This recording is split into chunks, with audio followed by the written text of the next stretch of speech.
Hello दोस्तों, आज की हमारी मूवी का नाम है ओइजा। तो आइए हमारी इस कहानी को स्टार्ट करते हैं। मूवी की स्टार्टिंग में हम दो दोस्तों को देखते हैं जिनका नाम लाइने और डेबी है। लाइने अपने घर पर डेबी को एक रहस्यमयी बोर्ड दिखाती है और ये कोई आम बोर्ड नहीं है बल्कि ओइजा बोर्ड है। डेबी लाइने को बताती है कि हम इस बोर्ड से अदृश्य दुनिया से जुड़ सकते हैं, लेकिन इसके लिए कुछ खास नियमों का पालन करना पड़ता है, जैसे कभी भी इस खेल को अकेले ना खेलना, कब्रिस्तान में तो बिल्कुल ना ले जाना और खेल खत्म होने पर हमेशा अलविदा कहना। अगर इन नियमों को तोड़ा गया तो कुछ भी हो सकता है, इसकी कोई गारंटी नहीं है। अब दोनों दोस्त मिलकर इस खेल को शुरू करते हैं। वो एक मंत्र पढ़ते हैं। वो लेन प्लेट शेड को उठाकर आत्माओं को देखने लगती है और अंधेरे में उसे किसी की परछाई दिखती है, जिसे देखकर वो काफी ज्यादा घबरा जाती है। लेकिन जैसे ही वो प्लेन शेड को हटाती है तो उसकी आंखें फटी की फटी रह जाती है। उसकी बहन सारा उसके सामने खड़ी होती है, जिसे देखकर वो चिल्लाने लगती है और अपनी बहन सारा को वहाँ से भगा देती है। डेबी लेन की हरकत देखकर काफी हैरान हो जाती है। उससे बोलती है वो कि तुम इतना गुस्सा क्यों कर रही हो,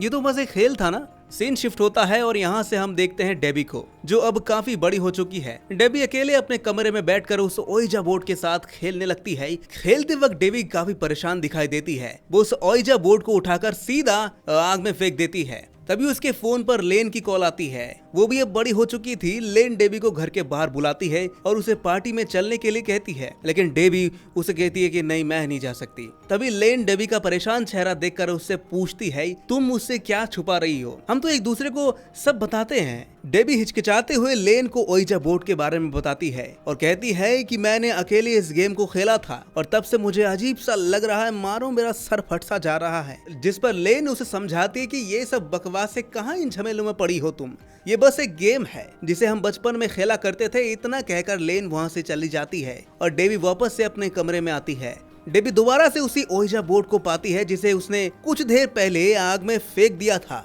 डेबी ये सब देखकर काफी घबरा जाती है, लेकिन इससे पहले वो कुछ कर भी पाती कि तभी अचानक से उसकी आंखें सफेद हो जाती हैं और वो फौरन क्रिसमस लाइट से अपना गला घोटकर लटका लेती है। सीन शिफ्ट होता है। यहाँ हम कैफे में लेन, ट्रेवा और इजाबेल को देखते हैं, जो मिलकर पार्टी का प्लान बना रहे होते हैं। सब कुछ ठीक चल रहा था, लेकिन तभी लेन के फोन पर उसके पिता का एक मैसेज आता है जिसमें लिखा था, फौरन घर आ बेटा। और लेन बिना कुछ कहे वहां से उठकर अपने घर की ओर भागती है। घर पहुंचकर उसे पता चल जाता है कि डेबी की मौत हो गई है और अब उस दुनिया में नहीं है। ये सुनकर लेन के होश उड़ जाते हैं। अब सब मिलकर डेबी के घर पहुंचते हैं। पीट डेबी का एक बॉयफ्रेंड है जो वहां पर मौजूद होता है। लेन उसे देखकर गले से लगा लेती है और उसे दिलासा देने लगती है, जिसके बाद लेन डेबी के कमरे में जाती है और डेबी की माँ पहले से मौजूद होती है वहां पर। लेन डेबी की माँ को देखकर गले से लगा लेती है और रोने लगती है। डेबी की माँ उसे रोता देख कहती है कि डेबी हमेशा हमारे साथ रहेगी और वो हमेशा हमारे दिल में रहेगी। इतना कहकर वो लेन को डेबी की कुछ यादगार चीजें देती है और जाते समय वो लेन को घर का ध्यान रखने के लिए भी कहती है। देखते ही देखते कुछ दिन ऐसे ही बीत जाते हैं। एक दिन लेन अपने बॉयफ्रेंड को लेकर डेबी के घर आती है, क्योंकि डेबी की माँ ने उसे घर संभालने के लिए कहा था। कमरा साफ करते समय लेन को वही ओइजा बोर्ड मिलता है जिसे डेबी ने जला दिया था। लेन उस ओइजा बोर्ड को लेकर अपने घर आती है, क्योंकि उसे अब शक होने लगता है कि कुछ तो गड़बड़ जरूर है। तो फौरन अपने दोस्तों को बुलाती है। वो उन्हें सब कुछ बताती है। उनसे कहती है कि मेरा मानना तो ये है कि डेबी ने आत्महत्या नहीं की, जिस पर उसका बॉयफ्रेंड उसे साफ इनकार कर देता है कि क्या कह रही तू। वो उसे कहता है कि इन सब बातों का अब कोई फायदा नहीं है। अब यहाँ पर डेबी थोड़ी आकर हमें बताने वाली है कि क्या हुआ क्या नहीं। लेन अपने बॉयफ्रेंड की बातों को गौर करते हुए एक तरकीब लगाती है। वो कहती है कि क्यों ना हम ओइजा बोर्ड की मदद से डेबी से बात करें, लेकिन इस पर उसके दोस्त साफ मना करते थे कि तुम क्या बच्चों वाली बात कर रही हो, जिससे लेन काफी उदास हो जाती है। पर लेन को उदास देखकर उसके दोस्त मान जाते हैं कि अरे चलो खेलते हैं। जिसके बाद लेन अपने बहन और दोस्तों को लेकर डेबी के घर पहुंच जाती है। पीट वहां पहले से मौजूद होता है। लेन फौरन उसे ओइजा बोर्ड को निकालती है और सभी को नियम बताने लगती है। वो सभी को बताती है कि इस गेम को कभी भी अकेले नहीं खेलना चाहिए, खासकर कब्रिस्तान में तो बिल्कुल नहीं। आगे वो सभी को बताती है कि गेम खत्म करने से पहले हमेशा गुड बाय बोलना चाहिए, नहीं तो मुसीबत गले पड़ सकती है। और इधर लेन की बात सुनकर सभी को घबराहट होने लगती है और एक दूसरे की तरफ देखने लगते हैं। तभी वो सभी मिलकर इस गेम को शुरू करते हैं। वो सबसे पहले एक मंत्र बोलते हैं और फिर ओइजा बोर्ड पर डेबी का नाम पुकारते हैं। वो कहते हैं कि डेबी, क्या तुम यहाँ पर हो? अगर हो तो कोई संकेत तो दो हमें। जैसे ही वो डेबी का नाम पुकारते हैं, प्लेन शेड अपने आप ही घूमने लगता है और हाई फ्रेंड पर आकर रुक जाता है। वहाँ मौजूद सभी को लगता है कि ये सब सारा कर रही होगी। लेकिन सारा से पूछने पर पता चलता है कि ये उसने नहीं किया। अब सभी लोग इस बात से काफी डर जाते हैं और एक बार फिर से ओइजा बोर्ड से सवाल करते हैं। वो कहते हैं तुम कौन हो? तब प्लेट शेड डी पर आकर रुकता है, जिससे सभी को लगता है कि यहाँ सच में डेबी यहाँ पर है और वो लोग डेबी समझकर उससे बात करने लगते हैं। वो सभी उससे कहते हैं कि हम सब तुम्हें बहुत ही मिस कर रहे हैं और तुम्हें आखिरी बार गुड बाय बोलने आए हैं। लेकिन तभी अचानक से लाइट गुम हो जाती है और हर तरफ अंधेरा छा जाता है। वहीं ट्रेवर और पीट लाइट को ठीक करने के लिए चले जाते हैं। तभी पीट को पीछे से कोई धक्का देता है, जिससे उसका हाथ शीशे से टकरा जाता है और उसके हाथों से खून निकलने लगते हैं, जिसे देखकर सब बाहर निकल जाते हैं। और यहाँ वो ओइजा बोर्ड के 2 नियम तोड़ देते हैं। पहला तो ये कि वो लोग बिना गुड बाय वहां से चले जाते हैं और दूसरा था वो सभी कब्रिस्तान के ऊपर खेल रहे थे। मतलब मरे तो ये लोग दोनों तरफ से थे, क्योंकि डेबी के घर के नीचे पहले से कब्रिस्तान था, जिसकी वजह से अब वो स्पिरिट उनके पीछे पड़ जाती है और सभी को एक ही सिग्नल देती है। सबसे पहले वो ट्रेवर को निशाना बनाती है। जब ट्रेवर अपनी साइकिल से सुरंग की ओर जाता है तो उसे दीवार पर हाई फ्रेंड लिखा हुआ मिलता है। वहीं जब इजाबेल अपने कैफे से घर लौट रही होती है तो उसकी नजर अपनी कार के शीशे पर पड़ती है, जिसमें हाई फ्रेंड लिखा था। लेकिन इससे पहले कि वो कुछ कर भी पाती, एक हाथ शीशे के अंदर से निकलकर उन शब्दों को मिटा देता है, जिसे देखकर इजाबेल की सांसें फूलने लगती है। वो तुरंत पीट को फोन करने की कोशिश करती है, लेकिन पीट को पहले इस बारे में पता चल जाता है, क्योंकि वो भी उन्हीं वर्ड्स को अपनी डेस्क पर लिखा हुआ देखता है। दूसरी तरफ लेन जब अपने कमरे में आराम कर रही होती है, तभी अचानक से उसके घर का दरवाजा अपने आप खुल जाता है। लेन को लगता है कि शायद वहां पर उसके डैड होंगे, इसलिए वो और उसकी छोटी बहन सारा वहां पर चेक करने के लिए जाती है। वहां का नजारा देखकर दोनों काफी हैरान रह जाते हैं, क्योंकि दरवाजे पर कोई भी नहीं था। तभी अचानक से दरवाजा अपने आप बंद हो जाता है, जिसे देखकर दोनों कमरे में जाकर छुप जाती हैं और वहां पर अपने लैपटॉप पर हाय फ्रेंड लिखा हुआ पाती है। अब अगले दिन लेन के सभी फ्रेंड्स आपस में इस बारे में बात करते हैं।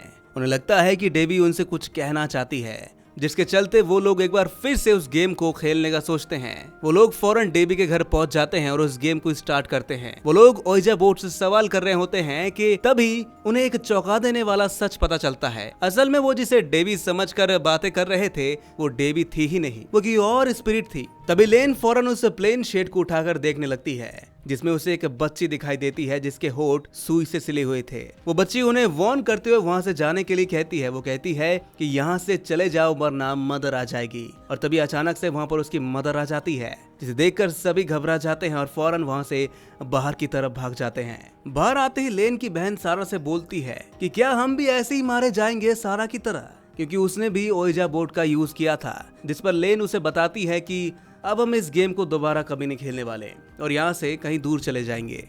अब अगले दिन इजाबेल जब अपने बाथरूम में दांत को एक धागे की मदद से साफ कर रही होती है कि तभी अचानक से उसके होठ सिल जाते हैं और उसकी आंखें भी सफेद हो जाती है। साथ ही वो हवा में उड़ने लगती है और जोर से सिंक से जाकर टकरा जाती है, जिससे उसकी मौत हो जाती है। जैसे ये बात सभी को पता चलती है, सभी इसका ब्लेम लेन पर डालने लगते हैं और वो लेन से कहते हैं कि तुम्हारी वजह से सब कुछ हुआ है। लेकिन लेन हिम्मत नहीं हारती। वो सबको डेबी के घर जाने के लिए कहती है, क्योंकि उसका मानना था कि शायद वहां से उन्हें कुछ सबूत मिल सकते हैं, पर सभी इस बात से साफ मना कर देते हैं।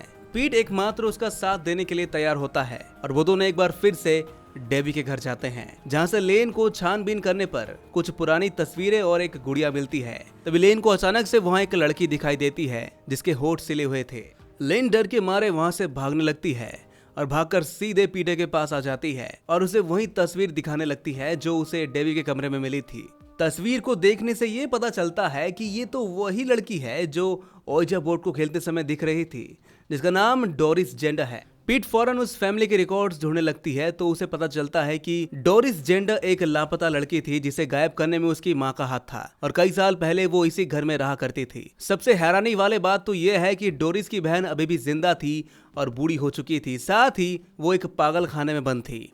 लेन ये खबर सुनकर डोरिस की बहन से मिलने का फैसला करती है। वो फौरन उससे मिलने के लिए पागल खाने जाती है। इधर लेन डोरिस को सारी बातें बताती है, जिस पर डोरिस की बहन कहती है मेरी माँ बहुत ताकतवर है, तुमने उस स्पिरिट बोर्ड की मदद से उनसे कनेक्शन बना लिया है, जिससे वो स्पिरिट तुम्हारे पीछे पड़ गई है। अब उन्हें हराने के लिए तुम्हें उनके पुराने घर जाना होगा, जहाँ एक तहखाना है और उस तहखाने में डोरिस की लाश छिपी हुई है। वहाँ जाकर तुम्हें डोरिस के सिले हुए होठों को खोलना है, जिससे वो आजाद हो जाएगी और अपनी माँ को हरा पाएगी। लेकिन याद रहे तुम वहाँ पर अकेले मत जाना। लेन उसकी बात मानते हुए अपनी बहन सारा, ट्रेवर और पीट के साथ जाकर उस घर में पहुंच जाती है, जहां पीट को एक परछाई अंदर की ओर खींच लेती है। ट्रेवर पीट को बचाने के लिए उसके पीछे दौड़ता है, लेकिन ट्रेवर उसे खुद की चिंता ना करते हुए तहखाना ढूंढने को बोलता है। कुछ ही देर में लेन तहखाने तक पहुंच जाती है और उसे डोरिस की बॉडी मिलती है। जैसे ही वो डोरिस की होठों को खोलने की कोशिश करती है, तभी पीछे से डोरिस की माँ उसे रुकने के लिए बोलती है और उस पर हमला करने ही वाली होती है कि तभी डोरिस के होठ खुल जाते हैं, जिससे वो आजाद हो जाती है और वो फौरन अपनी माँ पर हमला करके उन्हें मार देती है। लेन और बाकी सब की चिंता अब खत्म हो जाती है। उन्हें लगता है कि सब कुछ तो ठीक हो चुका है, अब उन्हें घबराने की कोई जरूरत नहीं है। लेकिन उसी रात पीट को अपने कमरे में डेबी दिखाई देती है। असल में वो डेबी नहीं थी बल्कि डोरिस थी। डोरिस पीट पर पूरी तरह से कब्जा कर लेती है, जिससे उसकी आंख सफेद हो जाती है और होठ पूरी तरह से सिल जाते हैं, जिसके बाद वो पीट को भी मार डालती है। जब ये बात लेन को पता चलती है तो वो फौरन डोरिस की बहन के पास आती है। लेन उसे कहती है कि तुमने जैसा कहा था मैंने बिल्कुल वैसा ही किया, मैंने उसको होठ को खोल दिया था और अब तो उसकी मदर भी मर चुकी है, तो अब वो मेरे दोस्तों को क्यों मार रही है। जिस पर डोरिस की बहन मुस्कुराते हुए बोलती है कि तुमने उसे आजाद कर दिया है, अब वो सभी को मार देगी। तब लेन को पता चलता है कि मदर की आत्मा बुरी नहीं थी, वो बस उन्हें रोकने की कोशिश कर रही थी, बल्कि असली कातिल तो डोरिस ही है, जो अपनी मदर की वजह से कुछ भी नहीं कर पा रही थी। लेकिन डोरिस की बहन के झूठ की वजह से अब वो आजाद हो गई है और अब वो किसी को नहीं छोड़ेगी। जिसके बाद लेन सारी बात जाकर अपनी दादी को बताती है। लेन की दादी को पता होता है कि डोरिस की आत्मा को कैसे हराना है। वो लेन को बताती है कि तुम्हें उसको खत्म करने के लिए उसके और तुम्हारे बीच के कनेक्शन वाली चीज, यानी कि वो ओइजा बोर्ड और डोरिस की बॉडी को एक साथ आग में जलाना होगा, तभी तुम उससे आजाद हो पाओगे। दादी की बात सुनकर लेन उसी रात ओइजा बोर्ड लेकर डेबी के घर पहुंच जाती है और वो सारा और ट्रेवर को भी अपने साथ बुला लेती है। डोरिस धोखे से सारा के रूप में ट्रेवर को पूल में धक्का देकर उसे मार डालती है। इधर लेन ट्रेवर को ढूंढ ही रही होती है कि तभी अचानक से वो उसके सामने आ जाता है। लेन ट्रेवर को पीछे मुड़ने के लिए कहती है और जैसे ही ट्रेवर पीछे मुड़ता है, लेन उसे देखकर काफी घबरा जाती है, क्योंकि ट्रेवर की आंखें सफेद पड़ गई थी और उसका मुंह भी सिल गया था, जिसे देखकर लेन समझ जाती है कि ट्रेवर अब मर चुका है। तभी अचानक से ट्रेवर पानी के गुब्बारे की तरफ फट जाता है। लेन को ये सब देखकर डर लग रहा था, पर साथ में उसे ओइजा बोर्ड और डोरिस की बॉडी को भी जलाना था, इसलिए वो फौरन अंदर जाकर आग जलाती है। जैसे ही लेन आग जलाती है, डोरिस सारा को खींचकर तहखाने की तरफ ले जाती है। अब लेन के पास सारा को बचाने के लिए सिर्फ एक ही रास्ता है। वो ओइजा बोर्ड को खोलती है और डोरिस को आवाज लगाती है। वो कहती है, डोरिस, मैं अकेले खेल रही हूँ, तुम मेरे साथ नहीं खेलोगी। लेन को लगता है कि शायद डोरिस अब नहीं आएगी, लेकिन तभी तहखाने से एक चीख सुनाई देती है। डोरिस दौड़ते हुए लेन के पास आती है। वो उसका हाथ मोड़ने लगती है और धीरे धीरे उस पर कब्जा करने लगती है, जिससे लेन की आंखें सफेद पड़ जाती है। डोरिस उसके हाथों को तोड़ने ही वाली होती है कि तभी डेबी की आत्मा वहां पर आकर लेन को बचा लेती है। दूसरी तरफ सारा को भी होश आ जाता है और डोरिस के शरीर को तहखाने से बाहर ले जाती है और उसके शरीर को आग में फेंक देती है। इधर लेन भी अपनी पूरी ताकत लगाकर ओइजा बोर्ड को आग में डाल देती है, जिससे डोरिस की आत्मा हमेशा के लिए खत्म हो जाती है। और फिर लेन और सारा खुशी खुशी अपने घर जाते हैं। घर पहुंचकर लेन अपने दांतों को साफ करती है और फिर अपने कमरे में चली जाती है। डोरिस की आत्मा को हराने के बाद वो थोड़ा रिलैक्स फील करती है, लेकिन तभी उसकी नजर अपने बिस्तर पर पड़ती है। वो अपने बिस्तर पर उसी ओइजा बोर्ड के प्लेन शेड को रखा देखती है, जिसे उसने जला दिया था। वो उस प्लेन शेड को देखकर काफी ज्यादा घबरा जाती है और उसे उठाकर उसमें झांकने लगती है। और यहीं पर इस सस्पेंस के साथ मूवी खत्म हो जाती है। तो दोस्तों, कैसी लगी आपको ये कहानी कमेंट में जरूर बताइएगा और इस तरह की डरावनी मूवीज देखने के लिए हमारे चैनल को सब्सक्राइब जरूर कर लीजिएगा।